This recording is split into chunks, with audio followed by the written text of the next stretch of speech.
বরগুনার আমতলীতে ১৪টি চোরাই গরুসহ আন্তঃজেলা চোর চক্রের মূল হোতা লিটন কুমার ডালিকে গ্রেপ্তার করেছে পুলিশ। আমতলী উপজেলার আঠারগাছিয়া চাউলা বাজার হতে চুরি হওয়া ৪টি গরু উদ্ধার করে পুলিশ। পরে আসামি লিটন কুমার ডালিকে জিজ্ঞাসাবাদ করে আমতলী থানা ও পটুয়াখালী জেলা গলাচিপা থানার বিভিন্ন স্থানে অভিযান পরিচালনা করে আসামির দেয়া তথ্যমতে আরও 10টি চোরাই গরু উদ্ধার করা হয়।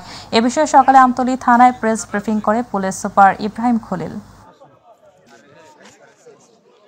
পাচ্ছেন যে আমতলী থানা পুলিশ কর্তৃক 14টি চোরাই গরু উদ্ধার এবং আসামি গ্রেপ্তার করা হয়েছে।